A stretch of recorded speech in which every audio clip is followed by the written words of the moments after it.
ঈদ মানে আনন্দের ফোয়ারা, নতুন পোশাকের কেনাকাটার হইচই। তাই তো কেনাকাটার দ্বিগুণ খুশি যোগ করতে চট্টগ্রামের এই মার্কেটে শপিং করলেই মিলছে মোটরসাইকেল, ফ্রিজ সহ অর্ধশতাধিক পুরস্কারের ছড়াছড়ি। আপনি হয়তোবা আমার এই জীবদ্দশায় প্রথম যে দ্বিতীয় পুরস্কার এবং প্রথম পুরস্কার মোটরসাইকেল দৌড়া জিতেছেন। কনগ্রেচুলেশন।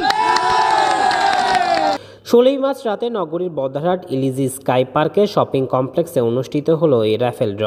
টান টান উত্তেজনায় এক নারী প্রথম ও দ্বিতীয় পুরস্কার লাভ করে। এ সময় পুরস্কার বিতরণী অনুষ্ঠানে প্রধান অতিথি হিসেবে উপস্থিত ছিলেন চট্টগ্রাম দক্ষিণ জেলা বিএনপি সাবেক আহ্বায়ক আবু সুফিয়ান, এলইডি স্কাই পার্কের দোকান মালিক সমিতির সভাপতি সিরাজুল ইসলাম, সহসভাপতি মোহাম্মদ ইস্তিয়াক, অর্থ সম্পাদক মোহাম্মদ সাইফুদ্দিন খালেক। হাজার হাজার স্লিপের মধ্য থেকে যে এক ব্যক্তির দুইবার ওঠা, এটা একটা অবিস্মরণীয় ঘটনা।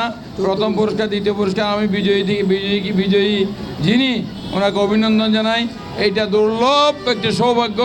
এই সৌভাগ্যবান ব্যক্তিকে আমরা যদি এখন পেতাম খুব ভালো লাগতো। কম দামে ভালো মানের পোশাক কেনাকাটার পাশাপাশি এমন ভিন্ন ধর্মী উপহার আয়োজনে খুশি মার্কেট কর্তৃপক্ষ। পদ্মা মার্কেটে পুরস্কার মানুষে পায় না নাকি ওনারা রাখি দেন।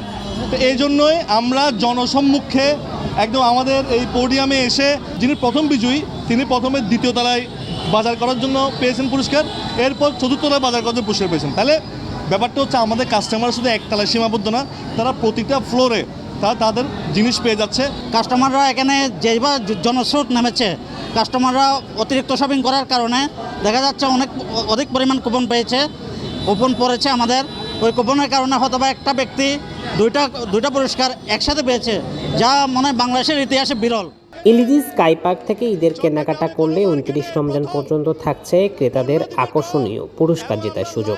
মোটরসাইকেল দিচ্ছি, এটা ইলিজি স্কাই পার্ক। জুলকার 9, দৈনিক আজাদী।